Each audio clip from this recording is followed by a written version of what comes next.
So earlier during the general session, Pastor Robert from the podium put a call out to the church to contact their legislator, contact the Speaker of the House, Joe Strauss, and the Chairman of the State Affairs Committee, Byron Cook. And Pastor Robert asked us to ask our legislators to put the Privacy Act bill into committee so it could be debated, and then so we could go to the floor. Well, the Senate heard it in committee. The House never did. Is that correct? The Senate passed it. That's right. Senate passed it. Twice. So this is probably one of two most important controversial. These are the good guys. She just wants our endorsement for re-election. Well, that too. But So this is one of the most controversial issues in Austin this last session. So tell us a little bit about that, y'all's experiences with that bill. Well, first is anyone not familiar with the whole Privacy Act, bathroom bill, whatever you want to call it? Has everyone heard about this? Okay. So this is, yes. This is something that really frustrating because I feel like this problem was created by the federal government. President Obama, at the end of his term in the White House, through the federal education committees, sent out some mandates that basically said, you guys need to change your local school district policies to reflect anti-discrimination stuff against LGBTQ or whatever, I don't even know, et cetera. And the withhold. That's right. What happened? Yes, they threatened to withhold funds. Right. But what happened is in many cases, so then all of a sudden this standardized language starts to flow out from Washington, D.C., specifically with advancing agenda that most of us in here would probably disagree with. And local school districts started to grab it. And the interesting thing, Fort Worth ISD was the first one in Texas that comes out and changes it. That's right. They want to, the folks who wanted this policy did it without a public vote. They did it in the night when no one was looking. This was not debated. They just wanted to throw this in here. It was not just about bathrooms. It was so far-reaching. It had language in there that said teachers can't even call someone a boy or a girl. They have to refer to them as neutral. If a child, an underage child, comes up to a teacher and discloses that I am a transgender kid, then the teacher, the way this language was written, would not be allowed to tell the parent what the child had disclosed to them. I mean, this was so much more far-reaching, and you really started to understand what they were trying to accomplish with this agenda. And so what has been come to be known as the bathroom bill, but it should be the privacy bill, was simply a rollback of this agenda that was shoved down our throats through mandates pushed by President Obama. So I wanted to lay that out, and some of our handy-dandy lawyers can talk about the specifics, but just wanted to give a little bit of background there. Well, I'm not a lawyer, but it did happen in Fort Worth ISD, and I will tell you, it just happened to be found out by somebody that a parent who just happened to read the new guidelines. It was happenstance, actually. And they read it, and what really piqued them and our office more than anything, I mean, everything wasn't good, but was the fact of what Jonathan mentioned, that the teacher did not have to disclose information to the student's parents. And that is totally against what our school system is supposed to do. I mean, parents and the schools work together, not, the schools dictate to the parents. And so I actually authored a piece of legislation that I got so much pushback and mean-spirited things against, and it was simply reinforcing what is currently the law, but it was just kind of it was in the education code, strangely, in which all my bill said was, if a parent calls the teacher and asks them about their student, the teacher is required to give the parent that information. That is all my bill said. Parental rights. Right. And it was basically just validating what we currently do. That's all it was. And we've got screenshots out the wazoo of people claiming that we wanted to out students. regardless, you know, which I don't understand, because, you know, suicide rate in students who are going through, you know, either transgender or gay is very, very high.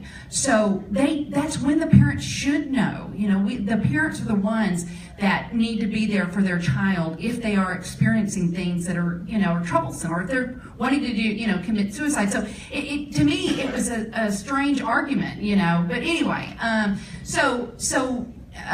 there was a lot of pushback once this one parent found out about these guidelines, and so there was so much pushback from the community, which goes to show that you need to speak up when something like this happens. The best place for it to happen is you. You're the ones that should, you know, it was an informal get-together. They created, you know, Facebook accounts and, you know, contacted their school board members. So it made the school board, the school board have 7 different town halls. Say, okay, we did this wrong. We rolled this out. We didn't talk to parents. We didn't have any kind of meeting about it. We didn't have any kind of discussion with the parents. We were wrong, which is, you've got to give that credit to the Fort Worth ISD, because they did realize that they did it wrong. So then they had 7 town halls, and I will tell you, it was phenomenal. We had our office there. I went to one of them, and it was across ethnic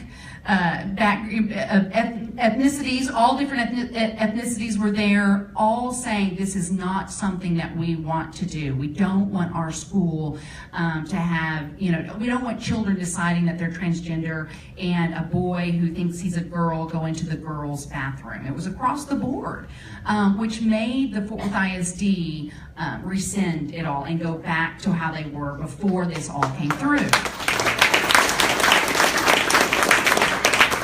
I just want to stress, as much as you all have heard about, and I know you've heard ad nauseum about this bill, because it's all that the press talks about, at the end of the day, all we were doing was setting state policy. We were doing it at the state level, because what we don't want to happen is, I mean, it tore up a community. This tore up a community in Fort Worth ISD. It's happening in other communities in Texas as well. Even though you'll hear people say, this isn't happening, it is happening. You're just, you know, people are just living their lives and they're not hearing it like we're hearing it, because we're in the legislature.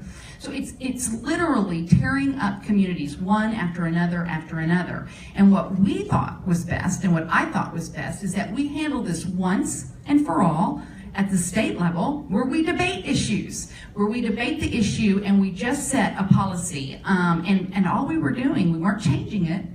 We weren't going back, really, because it was kind of, I mean, it wasn't something that was really in place by all these school districts. We're just saying what we have always been doing is what we're going to continue to do. That's really all we were doing down there. And you'll kind of talk a little bit more about that, but about some other things that we did do in this bill, that the business community, why they went against it, I'll never know. But anyway, so just remind people that we were just setting policy to just continue to do, and I'll just quickly also say that when I talked to the superintendents in the school in Senate District 10, and I went around and said, what do you do currently when you have a child who is transgender? And they say, we take care of it. We talk with the family, we talk with the student, they have their own private bathroom. Generally it might be a nurse's bathroom, or it might be another private bathroom that they use. We are handling it. It's not a problem. That's what my superintendents told me. And that way it gives that student, that family, the privacy they need. It gives all the other students the privacy they need. So what we're doing is working. And that's why we wanted to set the policy and say, this is what we're going to continue to do. The other part of that I just want to add real quick is I had never, ever, ever heard of anyone having a problem with the way it was before Obama tried to change it.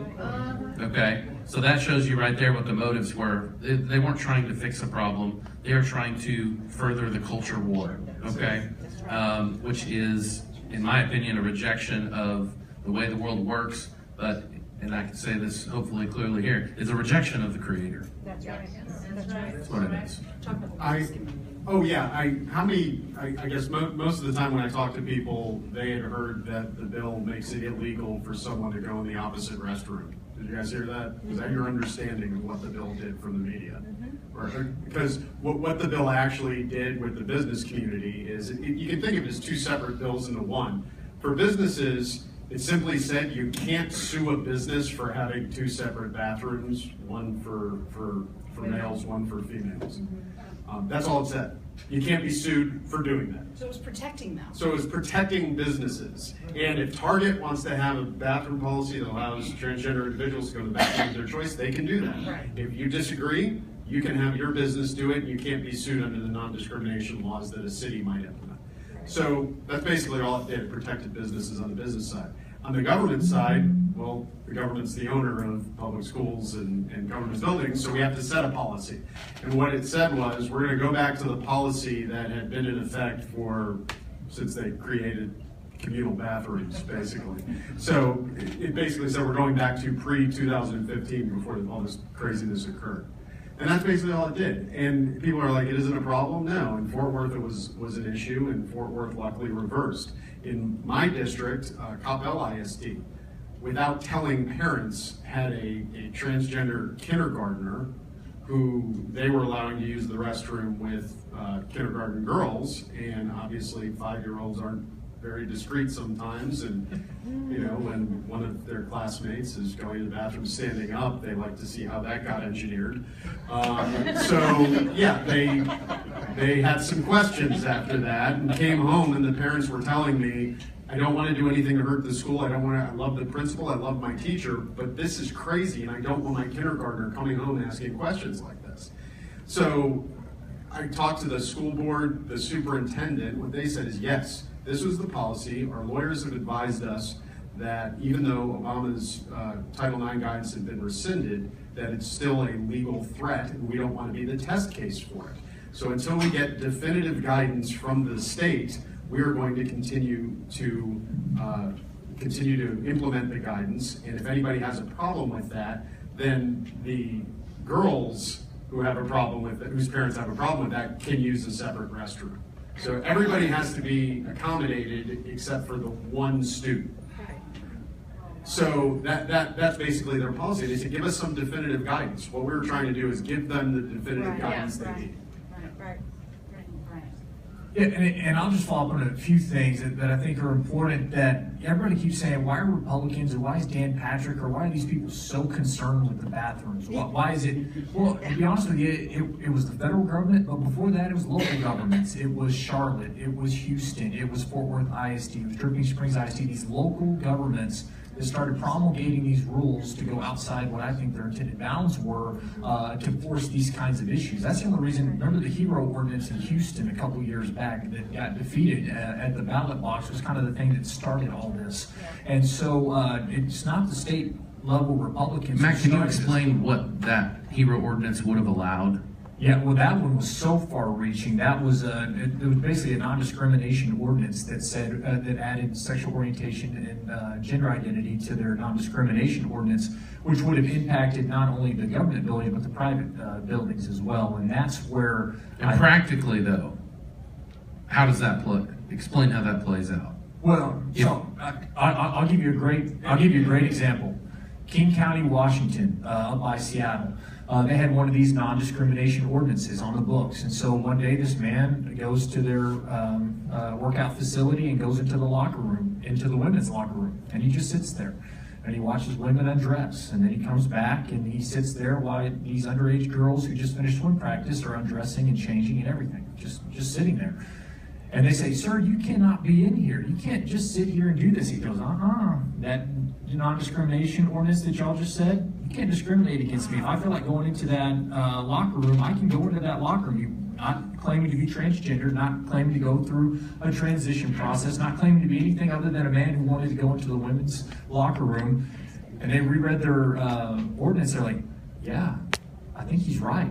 I don't think we crafted it in a way that it prohibits something like that. And that's kind of one of my big things is I don't think you can craft one of these policies where you keep that man out of women's locker rooms. And you can say this to your blue in the face and the people on the other side won't believe it. But for me, and I think everybody up here, this is not a transgender issue. This is a privacy issue to make sure that people will not exploit these rules to do the things that they want to do in a bad manner. And you can tell me that they're going to do them anyway, but you look at instance after instance since Target went to their new policy. It seems like these things always happen at Target now, right? And I don't know if it's just because more people are attuned to it, more people are looking out for it, or what's going on, but it happens, and it's never somebody who's truly from the transgender community or somebody who's transitioning that's doing it. It's always somebody who's seeking to exploit those rules to do something that they shouldn't do. So it really is a privacy and safety issue, and some of these issues allow for people to exploit them. So I think it's really, we have to be very precise in our language, and I do not know how you craft one of these non-discrimination ordinances where you don't allow the types of things that happen in King County, which I think are dangerous. The talking point I always hear too is who's going to check IDs at the door. The answer is nobody, obviously. That's a red herring argument. But to Matt's point, is the only way you can craft a workable rule is who's going to provide the mental evaluation at the door to make sure the person's actually telling the truth and is truly, identifies as the opposite sex. You can't. It's just not a workable rule. Jonathan Gaspar, question. Yeah, you guys actually hit on it. I wanted to bring it up in the conversation, but I'm glad you guys did, because I think what the group really needs to understand is the fact that there's groups like the Human Rights Campaign that's coming into these small towns, well, not just small, but just Houston as well, crafting these 30-page long, ridiculous laws that basically are advancing these agendas. And that's the reason I thought it was important. I'm glad you guys hit on that, and why we need to address it on a state level, because their entire game plan is to come in and eventually just do this all on these little local levels, and then the state automatically has all of these things in place that is confusing, number one, and people never know what happens. Number two, there's over a $5,000 fine for a small business owner if they denied anybody access to a bathroom that they didn't feel like they wanted access to. That completely takes away your First Amendment expression. It's a complete violation of our Constitution, right? So I'm glad you guys hit on it. So yeah, the Human Rights Coalition is going more local, which you saw with part of this debate as well, which is going to the corporations and businesses themselves and effectively threatening them by creating a score and identifying them as a discriminatory business if they don't adopt policies that reflect what they believe at the moment. And interestingly enough, you would be failing now if you were receiving an A+ 5 years ago. So they keep moving the goalposts more and more to a more radical agenda for businesses to follow, and they're following it. Yes. I'd like to point out too, this isn't a left and right issue. Hero was defeated in the middle of an election campaign of a city that elected a gay mayor and went straight through all the Democrats. This is not a left and right issue. This is an American issue and a speech issue, and that went down by a 2/3 vote. So this is an extremely important thing when you bring down the republic. We all recognize it. We all know that you guys are. Yeah, and in Houston, during that time, there was a mayor's race going on as one of our former colleagues, Sylvester Turner, who was running for mayor, and he won by a healthy margin, as did Hero. So, I mean, it couldn't have been just and he's a very liberal Democrat. Thank you. That's a good part of my story. Because if he's a Republican, it wouldn't matter. Yeah, so a very, very outspoken progressive Democrat, very, very pro-LGBT even. And so it goes to show that it wasn't just a left and right Republican Democrat thing. It was a thing. One other thing with the NCAA, NFL, and everything, there's a lot of hypocrisy there, because when they moved the All-Star game out of Charlotte, North Carolina, over to New Orleans, Louisiana, guess what happened when you went to that All-Star game? You had separate bathrooms, right? And when they moved the NCAA ACC championship out of Charlotte down to Jacksonville, Florida, what happened there? Segregated bathrooms. Any NBA arena you go to, any NFL stadium you go to, any NCAA event you go to, every single one of those stadiums, arenas, and events have segregated bathrooms for men and women. I've not heard one university, one organization say we're going to completely open it up. I haven't heard IBM say that. I haven't heard any of the Fortune 100, the Dallas Stars, any of the Oh, they have done that. Oh, okay. Well, then I take that back. So, well, at least they're consistent. So when you go to a Dallas Stars game, you can use whichever restroom you want. Apparently. Oh, okay. Really? There's a question right over here. But at least that's consistent. So. I got a quick question. Juan Cunha, Valley Ranch, this is for Mr. Rinaldi. Yes. Do you believe that the Compel ISD policy, they intend to keep it that way with the new superintendent? I'm setting up a meeting with Mr. Hunt. Currently, I just texted my chief of staff to set one up, and I'm hoping to go over that among other things as well. So, actually, if you give me your card or your phone number after this, I'll make sure I let you know how that went. Okay, thank you. Sure. Appreciate it.